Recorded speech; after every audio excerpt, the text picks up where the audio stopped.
AM friends, and welcome to the Metacast brought to you by Naavik. I'm your host, Nico Vereecke, or Nico for short. And today I'm joined by Casper from MMA Gaming and Jesper Lundquest from Animoca brands. And as you can see, if you're watching this on YouTube, we have a mixed panel, which is the first time. So we have like one semi-pseudonymous / anonymous person, and then we have Jesper, who's here, and we can see his face and his cool glasses. So the point of today's episode is to discuss what is next for crypto gaming guilds. I have a bit of an intro for that, but before we dive in, let's get to know each other a little bit. Casper, could you start off, give us a short intro about yourself, what you can say actually about yourself, and then about MMA gaming, and then Jesper can do the same. Great. So yeah, I'm Casper, co-founder of MMA Gaming. We're a gaming guild and DAO, and like most Web3 related guilds, we were birthed in the Axie era. I think what's interesting and different about our guild and how it came about is it was really, we identified this kind of financialization layer that was placed on top of these games. And it was actually a group of, gaming operations guys and kind of more DeFi finance guys coming together and saying, hey, look, how do we optimize this workflow a bit? And we had a lot of success with that model up until recently, when obviously things have changed, and we're gonna talk about that. So yeah, pleased to be here and discuss the kind of the future of where these guilds are going. Fantastic. Great to have you. Jesper? Yeah, great. Well, my journey has been a bit longer or shorter at the same time, right? So I left my home country, which is Sweden, moved to Asia, and I've been here almost 2 decades now. Different endeavors and mainly in design, fashion. The last thing I did was trying to build an eco resort in Philippines, and then COVID happened. So I kind of got locked in between Philippines and China, where I was also working. And so I'm here in Hong Kong. Try to find something else to do because I lost what I had. So I came into Web3. I learned about it and I found it very interesting and intriguing in terms of like the fundamentals, but also the tech behind and everything. And then same thing as Casper. Learned about Axie last summer, started a family guild with my wife. She was 8 months pregnant, so we didn't actually have the time. I always had a full-time job to add to that, so we didn't actually have time to race. We were looking at it, but every time there was like, oh no, now the baby's coming out. Oh, now I have to, screaming at nights and everything. So it was a little bit different journey, but in the end, I started talking to Animoca. I knew some people in there, and they got me, just on board. And all of a sudden, I was managing all the different guilds that they have in their portfolio, and that's actually been an amazing journey. Even though the space has changed a lot, and I guess that's why we're here today. It's quite fascinating to be part of that and also see where it's steering to the future. Mm-hmm. Great. So, maybe let's take a step back and talk about the emergence of guilds. So last year, we saw the explosion of NFT-based play-to-earn games with the rise of Axie Infinity, where players could earn tokens by owning NFTs and using them to play games. And so because of that, it was no big surprise that the demand for these NFTs spiked. Because the money earned by playing was sometimes higher than national median wages, especially in Southeast Asia and South America. And so this naturally led to a price increase for these NFTs, and after which we saw the scholarship model emerge. And so in the scholarship model, one party actually owns the NFTs and rents it out to the scholar, who uses that NFT to play and earn. And the earnings that the scholar earns would then be split amongst the NFT owner and the scholar. And so this basically introduced a new business model, the NFT / play to earn gaming guild. So guilds, the idea was that guilds would buy a large amount of NFTs, recruit a large amount of guild members, and let the guild members play with these NFTs, and then they would split the earnings. And it sounds like a fantastic idea. And so over the past 12 months, as a Web3 game VC investor, I have seen dozens of pitch decks from different guilds. None of them a family guild, Jesper. So, maybe you're onto something, I don't know. But they were all aiming to do the same thing.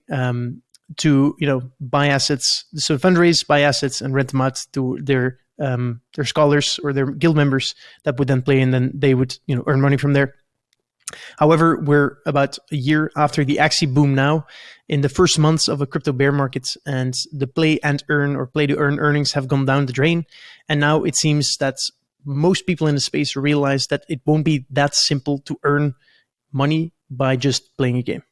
And so this leaves us with the question, what is next for these guilds? A lot of them have raised funding with the promise of buying these NFT assets and generating revenue from those.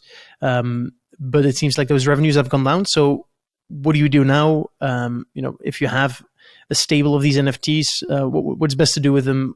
How are guilds shifting their business models and their targets? So let's start with Casper.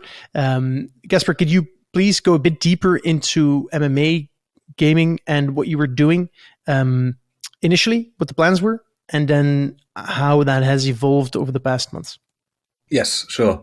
So, like I said, the original idea really was to scale out the scholar model, and diversify that across various games, not just Axie. So I think during this boom period, you had a lot of games kind of built around the similar model of Axie, kind of with different avatars or different types of NFTs. And like I say, our kind of USP there was actually to optimize a little bit the workflow from player earning in-game currency to eventually kind of cashing that out to kind of real world currency. So, like you said, that the kind of interesting thing that's happened here is this original core model is only really viable when you've got a certain minimum floor on the in-game currencies, such that it's attractive for people to come and play. So I think the majority of this like massive number of players that came into the space were primarily earners for the most part, and that kind of demographic, that strata of player type now has started to go away. So scholar numbers at the aggregate number are dropping, like for us, definitely. Like we had a lot of attrition, simply because it just wasn't worth their time anymore. And you see that across the board, and you see that reflected in DAUs in a lot of these games as well. But what's kind of interesting then, I guess, from a gaming point of view, is although the top level number has dropped down, the actual kind of demographic split has changed as well. One thing that we did was we kind of built a kind of model for when we're looking at these games, which ones might be more sustainable, which ones more interesting. And a big part of that was understanding the different types of player that play the game, their role in the game, and kind of what is appealing within the game for those player types. So along a similar vein, what we're kind of thinking about now is, okay, look, we've had this reformulation of the player type. You've got these games who want players. Us as a gaming guild, if we've got a bunch of players and we're seeing attrition, how do we end up with a group that's somehow going to have value and add value to the space? So I think there's two main things here. The first one is, as a guild, like what kind of players do you want to attract to join the guild? You might think a player is just a player, but actually in the end, when you've got a crowded space where there's a lot of guilds with a lot of players who can go and play games and help bootstrap games, you really want to have some kind of differentiating factor to say, hey, look, our player base or our demographic is interesting and can do this that maybe the players in other guilds can't do, or can offer something to the space or to a certain game. Whether that's as kind of content creators, the user acquisition angle we talked about, or if they're in a particular region and there's a native interest in a certain area. So I think that's what we're doing, is we're really looking at, okay, look, we're a guild, we've got players. How do we build a player base that's interesting, differentiated, and can add value to the space and to games? So I think a big part of that, how do you get good, interesting, unique players to come and play for you? A part of that is, of course, you've got this huge pool of gamers which are all Web3 or legacy gaming focused, and how do you onboard them to crypto gaming? I think we've talked about this in the past, and for us it's mostly about two things. Number one is the narrative change. this kind of idea that you have Web 2 games and Web 3 games kind of on the side. You really need that to be more like, look, there are games, and some games have certain technologies which are embedded within them, which may or may not make that game more interesting, more unique, more fun. So I think when we can move to a world where people just think of games as games, and some have certain technologies and some don't, that's going to play a part in kind of bringing down this wall or this stigma that we see from a lot of legacy gamers, and especially when we're trying to recruit people to our guild, we see it where they don't want to touch crypto. They think crypto is a scam, maybe without fully understanding what it means to be a kind of blockchain enabled game. So yeah, really kind of narrowing down what we've got in terms of a player base, and then as operators in the ecosystem, how can we add value to other players in the ecosystem? So there's a few ways you can go here. You can kind of look at this natural QA, where you can have players doing beta testing for games, going in there and saying, hey, look, let's try and break the game. Let's try and see what issues there are. And what's interesting about that is now you're seeing quite a few little companies and projects sprout up which focus on economic simulation. So they look at, okay, look, if you've got 10,000 people coming to farm your token, press enter. Let's see what will happen to the prices, what will happen to your economy if that happens. Now, I think that's great, and I think that's important if you're trying to make a kind of token-enabled economy to do some scenario analysis. But I also think you need to somehow capture the chaotic nature of game players, especially in MMOs, and what can and can't happen. So I think there needs to be a kind of empirical human element as well. So there's almost certainly kind of room there to add value that way. As operators in a space that's highly nascent, so like you say, maybe a year, 18 months tops, you've had these games running. That experience, although it seems small, is kind of more than anyone else in the world has. So there's value as kind of advisors, consultancy, which you see some guilds doing, and there's definitely demand for that. I think some of the conferences I've been to, you kind of have a mixed bag of development teams who just kind of don't want to be involved, but others who are like, okay, this is interesting, maybe this is the next big thing, I don't really know anything about it. Let's have a chat. What does it mean for a game to involve blockchain technology, and for a game to have NFTs, and what could that possibly do for my next title? So there's a kind of like education that needs to happen there. Again, coming back to this, breaking down of the Web 3, Web 2 divide. I guess the last thing I'll just touch on quickly, because I've talked a lot, is a lot of guilds are acting as kind of like primary investors in seed rounds, in Series A rounds, which I think is interesting again. So as operators in this space, you obviously have some expertise in terms of seeing the ground moving ahead of your eyes, possibly seeing what's actually missing in the landscape, identifying those opportunities and saying, hey, actually, there's a market for this product. So I think that's the main advantage you have versus someone who's just investing from a kind of like, we've got dry powder perspective. You're actually there on the ground, and you can see what's missing. Us as MMA, it's not really like our primary modus operandi, but certainly we've made some investments in those kind of infrastructure plays where we've been trying to build something ourselves because there's just nothing on the shelf, and actually there's a project there doing that as a standalone entity, and it just makes sense for us. Thanks, Casper. So Casper touched upon some of the shifts he suggests that guilds could make, like more focus on content, user acquisition, quality assurance. What do you see? You speak to quite a lot of guilds, either through Animoca or just personally. What do you see as common business model shifts, pivots, and where do you believe that most of them will end up, or how do you see those? And like, how do you see guilds differentiate, and where will most end up? Yeah, I think what Casper did was he did touch upon a lot of these things that I have talked about as well with different guilds. There are specifically, like very early on, for example, looking at the VC angle, I think there was a lot of investments done, and some of the guilds that are some of the larger guilds out there specifically, they have or they had large treasuries, and they utilize that with investing into other games and other guilds, etc.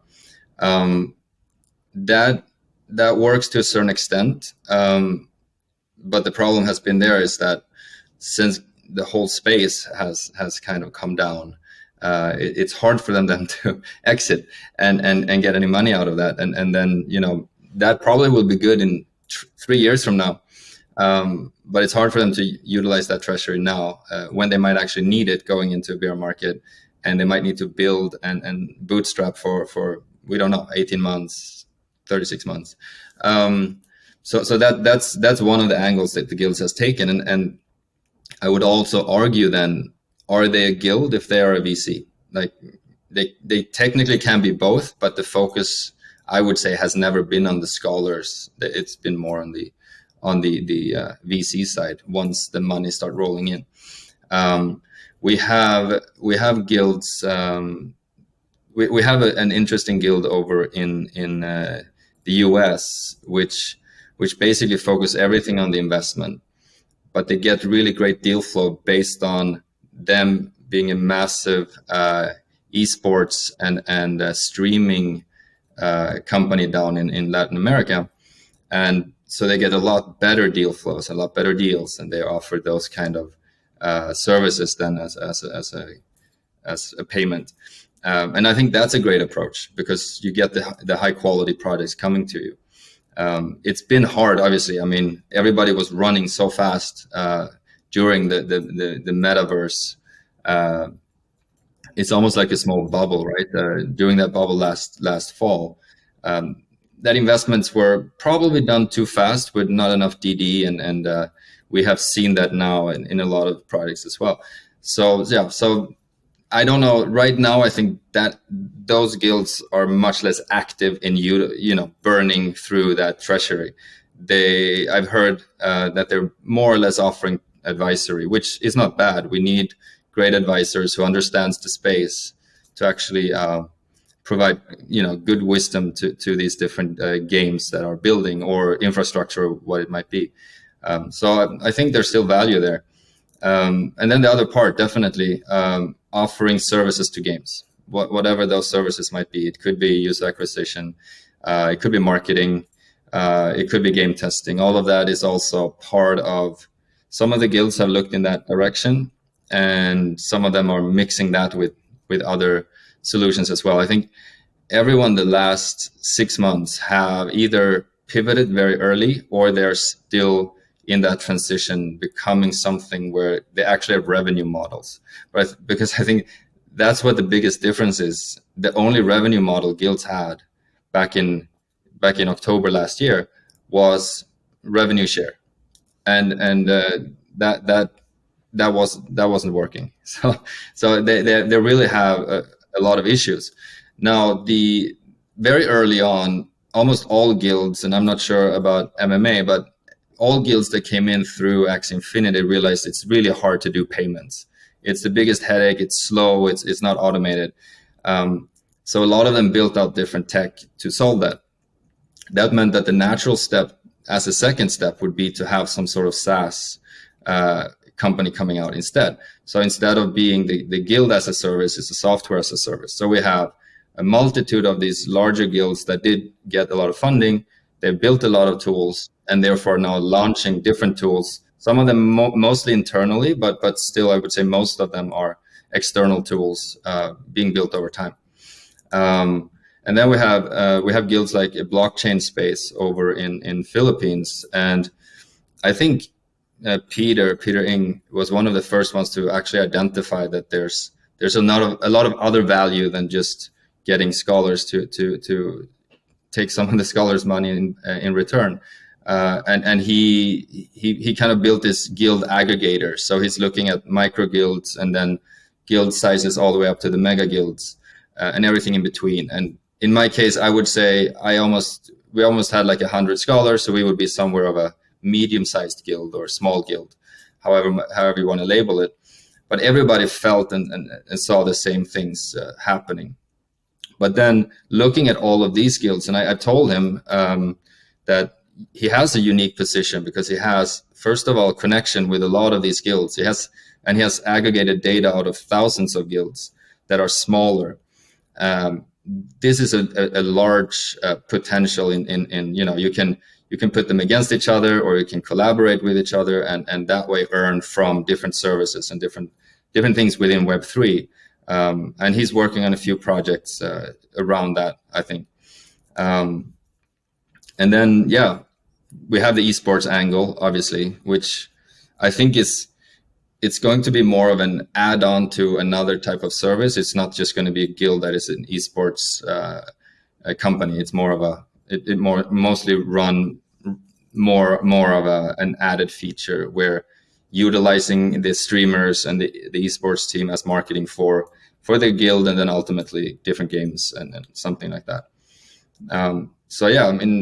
It's not easy to see where it's going, but I think that it's somewhere in between all of this. And what I like to do is I like to zoom out a little bit and think, is it all about, first of all, do we call them guilds when they're no longer a guild? And I think that we should stop talking about scholars, because that is not right. It should be players or gamers in that sense, I think. And then at the same time, guilds per se, do they have to be specifically gaming guilds, only focusing on gaming, or could they be Web3 guilds where they actually offer services on a much higher level, and they could offer blue collar services and white collar services across the board, and that way actually help grow the whole entire ecosystem? And that's sort of the angle I want to see happening, because there is a lot of potential. There's a lot of great people out there. COVID showed that we don't actually have to work in the same office day in and day out. We can have amazing people working in Venezuela and in Philippines and in Singapore at the same time. So why not utilize that, and why not capture that opportunity?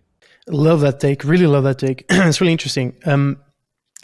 It sounds to me like you're describing guilds as the new Web3 native workforce of the internet, where there's going to be a ton of small tasks within either games, virtual worlds, but this could be non-gaming related as well.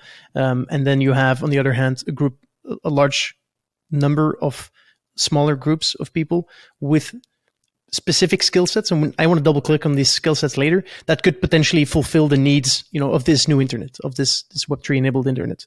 And so to double click on those skill sets, right? Traditionally, people get rewarded and revenue gets generated when there's value being created.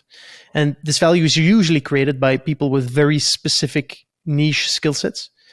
And, one of the questions that keep me up at night, and it doesn't really keep me up at night, but I just can't find the answer to it, is what the hell can gamers actually do that adds any significant value within virtual worlds if they don't have a very specific skill set, like, I don't know, knowing how to code, actually creating something, right?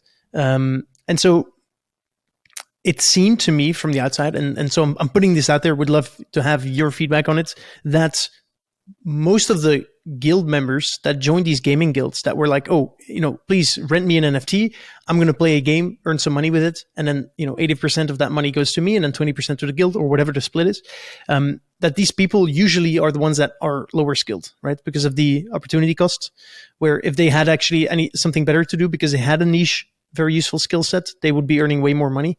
And so my question is, what do you think about this, and how should, if that is true, how do you think guilds will start adjusting or pivoting, and will we see a training component there as well? You want me to answer, or Casper, you want to go first? Go ahead, Jesper. Okay. Well, for the lower skill sets, I do understand what you were coming from, and the way I would I don't know if that's a great analogy, but I would kind of compare it to, Instagram influencers, right? So you have a huge value in micro influencers as well. And it's a smaller take, but they all together, you actually bring a lot of value to brands, because one influencer can do just one thing, but you can have 100,000 influencers posting, liking, engaging on a whole other level, which actually ticks the algorithms a little bit more than just one. So there could potentially be those kind of things where you could use them as quality, and this sounds really wrong, but skills that are, and okay, let's do it this way. We go back to Axie Infinity. Before the scholars, we had a lot of bots. They did very simple things to earn money for companies. And then instead guilds came up and they actually hired people to do the same kind of thing.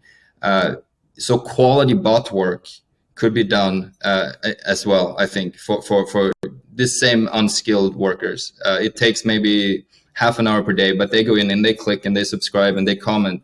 It has to be quality. It has to be somewhat managed, but that has to be managed and educated by the guilds. So when you come back to that, what you said, yes, there definitely has to be training from the guilds. And I think one of the main things for guilds was not only to spread the love of Axie Infinity, but actually training people and onboarding people onto Web3. But then if we go to the next level, we also don't so the communities we have today, they came in mainly, and I would love to hear Casper's view on that as well. But the gamers that came in for Web3 gaming came in to make money. They didn't come in because they love these games. So it's a completely different type of gamers than you have in Web2 communities, who actually are there for the games that they love. So if you want to see it on that level, we might have to replace different communities or add channels into the Discords or however we want to see it. But if we want to get what I think about these guilds as more of a workforce, I also think that because they already have to acquire more people, they also could go to universities and start working with universities that have tech development. So you could actually increase, but because you already have to acquire new people, you already have to train people. So why not go after those different segments that are really needed in the space? Because we do need that to make sure that the whole blockchain industry moves forward. We don't have enough people as it is. So that's sort of where I see there's an angle there. Will somebody pick it up and do it, or is it done in another way? Perhaps, but within guilds, I still think there's a possibility to do so. Mm-hmm. Casper, what's your take?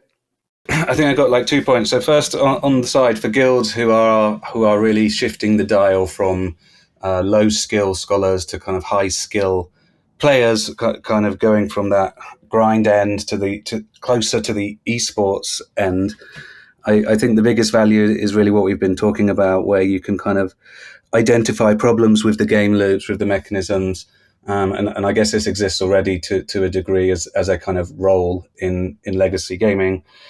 Just for example, one game we were seed investors in, we were kind of looking at the breeding mechanisms and things like that, planning how we would play the game, and actually one of our gaming leads identified there was a bit of a bug, because after end cycles you kind of end up with just all one kind of breed. So I think that kind of information needs well-versed players to actually come and kind of look as an extra pair of eyes outside the box. So yeah, it just comes down to kind of really narrowing down your player base, identifying a demographic that you think has value, and going in that direction. Just to touch on what you were saying, I think the guilds that are going to do best are going to be the ones who actually say, okay, this is what we're going to do, this one area, and we're really going to focus, everything on that, rather than this kind of smazmaball of, we're going to do, QA, we're also going to do esports, we're also going to do seed investments. I think the ones who are going to win are the ones who say early, look, we're going to toss everything else to the side, and this will be our thing, this will be our North Star, this will be our kind of mission. Then coming back onto the kind of big guilds, the super guilds who have got, this mass of players and scholars, and what can they do in terms of pivot? I always thought originally, actually, why don't you think about this group of players and this big community as a distribution channel? But then you take a step back and you think about it. Well, actually, most of this pool are there because they were playing to earn a minimum wage. So are they, for example, going to go out and spend $10 buying a game on Steam? And probably not.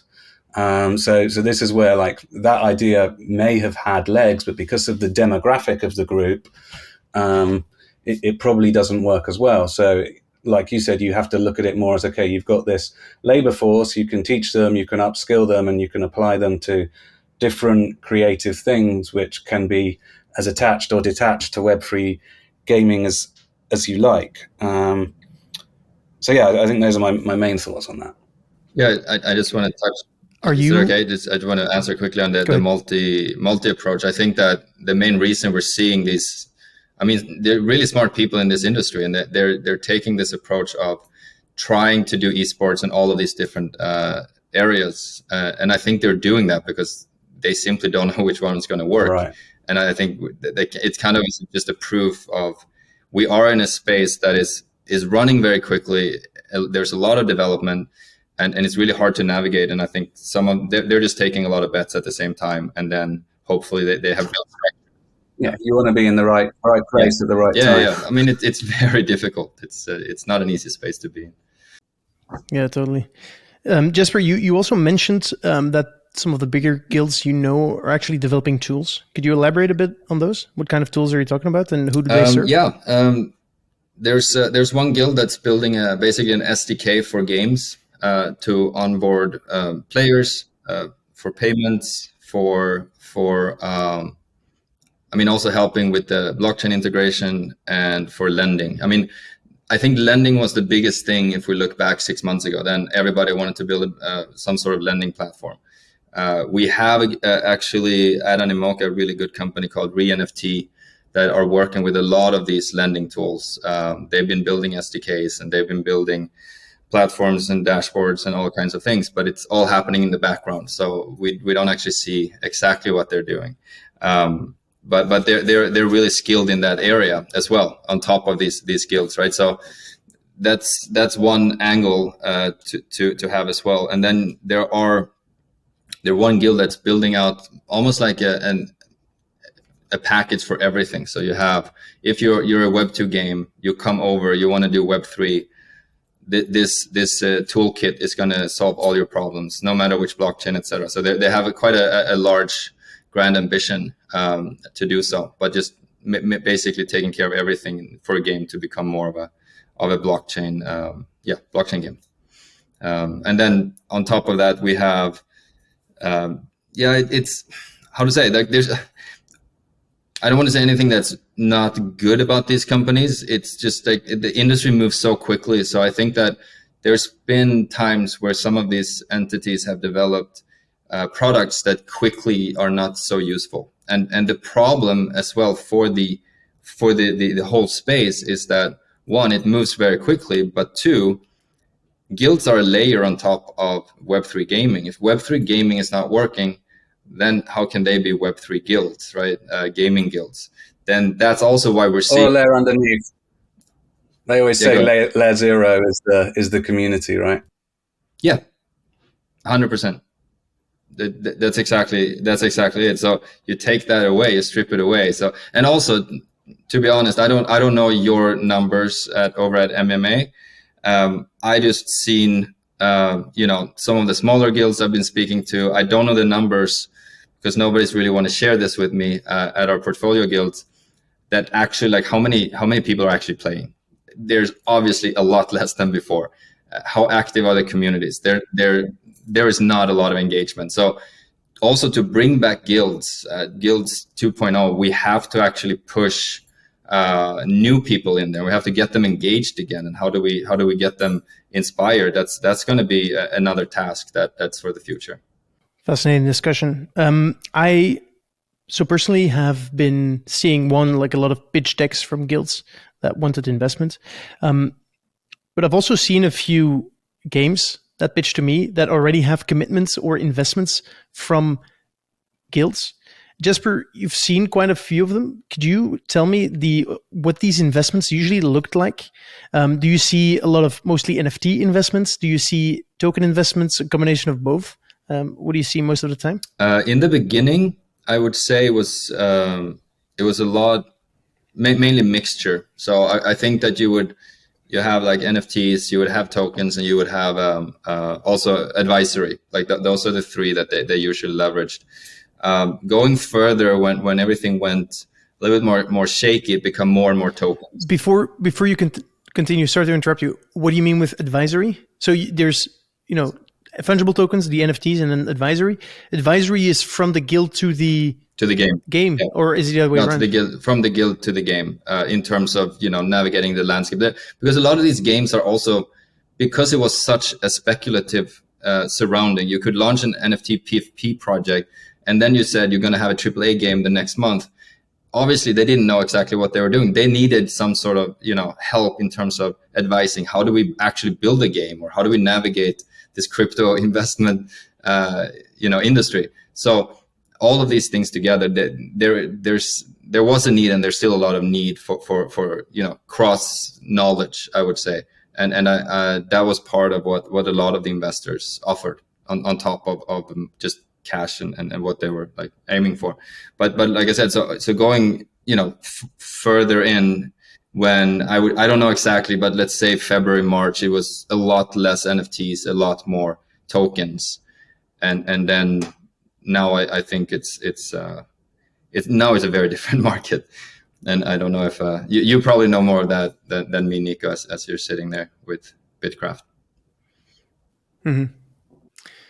What I've seen is a lot of pretty terrible games that had zero chance of ever becoming sustainable, right? These play to earn games, like in the style of idle games, where you're doing something and then you generate a resource and you use that to upgrade your base, and then you generate more resources, and like it's a continuous loop, and it's like an exponential growth. And games that expect, if they put that, like they make that token fungible, where one player who has been playing the game for months generates 15 billion resources a minute, and a player that plays the game from the beginning generates 1 resource per minute, that could ever be sustainable or actually work as a game. And so I've seen games like this that were funded by some of these guilds, because these guilds don't have a lot of experience investing in games, because investing in games is not very easy, because making games is extremely hard. And so I'm pretty concerned for the long tail of these guilds, right? The smaller guilds that because they had limited access to deal flow, had to invest in some of the lower quality games and products out there. What are your guys' thoughts on this, on like the chances of these? And we like some spicy takes, so please feel free to put it out there that you believe that they're all going to make it, or no one of them is going to make it. Casper, what do you think? Yeah, so like I said, like it's never been our primary model to do these kind of investments, but where it made sense, and we were building things or had relationships pre-existing, we've done them. And it's kind of exactly what you say. Investing in these things is hard. First of all, you have to choose the right company, but like how do you even do that? So we've had to build, from a team of non-VC people, our own kind of due diligence program, and how does that look and how does that work, which would just be kind of like table stakes for any other investor. And then the second problem is, of course, like how do you get the deal flow? How do you compete with all the other pools of capital out there who have, much bigger long-term networks, and not kind of end up with this selection bias where you're left with the kind of crumbs and like you say, the not great deals at the table. So, I really think that's challenging, at least until you've established a strong enough network where you can get that deal flow, and actually kind of built in-house some specialists who, don't just invest on the side, right? I think like, throwing some dollars as an angel investment is quite different to doing VC investment as a company. You need a lot of established things, which many of these guilds don't have, in my opinion. So that's my thought on that. I just want to jump back like quickly on the tools actually, that you were talking about, Jesper. and just to mention a point, like we obviously have done similar to what you said, like built a lot of internal tools to help us when we were running that kind of big model. Now that's changing, and we also had the idea of like, hey, this is great. We could kind of like productionize this, and then smaller guilds who don't have a dev team can use it and pay us $25. But the thing is, at least in our case, and I think in the majority of cases as well, a lot of those tools were all based around this business model, which is now no longer viable or sustainable.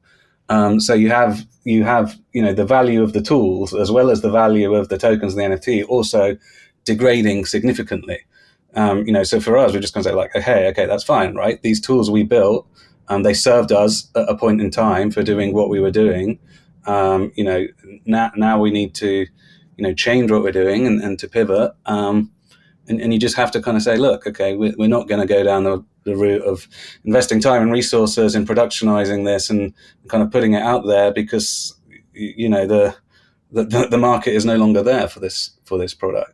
That's not to say there are tools which are still viable, like especially more on the kind of analytics side and aggregation side of things. So yeah, that's it. I think like basically VC investment is very hard. I think as a guild you can have an edge in that you're on the ground floor, you are operating. You can probably see things that some kind of finance guys in an office can't see. But at the same time, the whole kind of frame and infrastructure around that takes a lot of resource and a lot of expertise to build and to build well. Mm-hmm. Jesper, what's your thoughts on the future of the long tail of smaller guilds? As investors or no, just like in general. My question was, I'm trying to get out of you that they're gonna have a very, very hard time. That's my goal, but obviously I can't predict what you're thinking. So go ahead and share your thoughts. I can mute myself and you can talk over. No, so I do speak to some of these smaller guilds, and I mean, yeah, it's around the size that we had. To be honest, I mean, if I speak on a personal level, we're all completely wrecked. We put in money, we borrowed money from family members, and I mean, it's not a huge amount, but if you got in July, August, it did cost a bit of money to actually get in. But the way I looked at it, because I did used to live in Philippines, I love that country and I love the culture and the people. And for me to contribute in some way during a crisis, in the end, all that money didn't go to like a VC. It basically went to all our scholars because that's what was drained out, right? So I actually don't mind losing that, and it also, we learned a lot from it. It would have been greater if it maybe wasn't my personal savings, but that being said, it's that's all forgotten now, and we're building for the future. And I think a lot of these smaller guilds, I told that story just to like, a lot of these guilds did that. They did exactly the same. They were like a couple of friends or something, and I found the whole thing fascinating with like trying to figure out the breeding and trying to figure out like what's the next meta here and there. Like there were so many, it was so complex that it was really hard to actually figure out. The only thing I figured out early was that this is not going to work. But then we were in, I mean, and you kind of, there's a stickiness, right? Because as a guild, you invested and you have all these people, families writing to you, sending photos of their family get-togethers and stuff. It's not like you can just pull the plug and exit. I couldn't do that. And actually I did the same journey with Cyball later on. I had like, I think almost 8x'd my investment, but I didn't want to pull it from these guys because, they're my friends. So it was, and it was a similar journey, but obviously Cyball was much more managed and it went well in the end. It's just like, it was like part of that journey. You jump from one game to another. So I think that a lot of these smaller guilds, that's what they did. They don't have the insight. They don't see everything from I have a great position because I can see a little bit from above because I see what the largest players are doing in the games and everything. So that's a great chance. But a lot of these small guilds, I spoke to one guy, I think 2 days ago. I just asked him, what did you do? And he's like, I just parked it. I mean, everything is there. The branding, the assets, the community is there, but it's sleeping. And if there's ever an opportunity, we'll try to wake it back up. And I think that's what's happening. I think it's not dead. They're just in a, I don't want to say coma because that sounds hibernation, too, but just like hibernation. Hibernation. Yeah. That's the word I was looking for. That's it. So yeah, that's it. Something like that. Yeah. I think to me, intuitively, that makes a ton of sense. It feels like the whole gaming guild model where that's not necessarily focused on play and earn.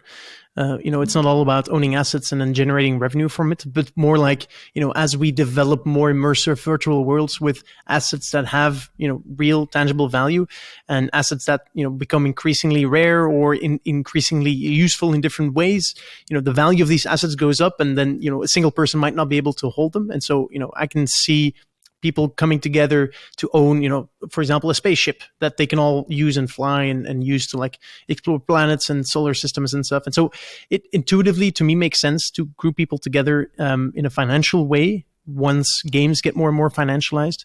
But I also have been, very vocal about the fact that I think that in the current iteration of blockchain games are generally too financialized, where it's all about, trying to make money. And, for me, I think the hibernation strategy actually makes a ton of sense, because to me it feels like I think that the current iteration of MMOs would not work with Web3 because of the over financialization would ruin the player experience, so it wouldn't be fun anymore. But that doesn't mean that I believe that no game will work with Web3, and so I believe that within 5 to 10 years, the biggest game on the planet will be like a massive MMORPG that is going to be blockchain based, and it's going to like mimic the real economy almost. And I think there will be a very real place for guilds to actually like have a purpose and actually add value as well. And so, if you have people that are passionate about gaming, and you have some sort of infrastructure of communication and being able to lend assets, etc. I think it makes sense to put that on hold for a bit, see what business model actually sticks, and then like get back into it when it makes sense again.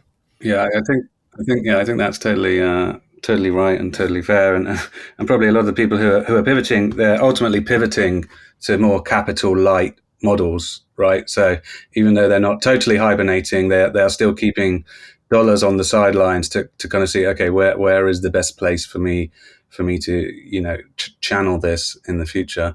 And it's interesting what you were saying about, okay, when we get to a stage where we've got this kind of true metaverse, whatever that means, and people have careers within the metaverse, you can kind of imagine these guilds being much more similar to kind of guilds in the real world, where you have the plumbing guild, right? Or you're going to have, the guy who fixes the engine on the spaceship. There's going to be a guild of engineers. There's going to be a guild of kind of career orientated, how these people live their lives within these metaverse worlds, or live their time, which they give to these metaverse worlds. 100% agree. Yeah. Fantastic. All right. I think that's it. It's a more hopeful note to end this kind of sometimes a bit depressing episode. So apologies, listener, for that. Where can people find you, Jesper?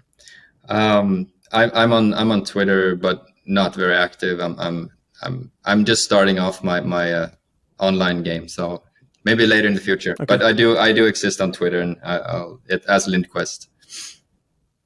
Lundquest. Yeah. Okay. How about you, Casper? So I'm at status Casper on Twitter, but you can jump in the MMA gaming Discord, often in there. Come and take a look, have a chat if anything's interesting for you. Fantastic. Thank you, Jesper. Thank you, Casper, for being here, for sharing your thoughts, your ideas. It's an interesting concept. I think, guilds do have a place in the future. I'm curious to see where they go in the short term, and especially where they go in the long term.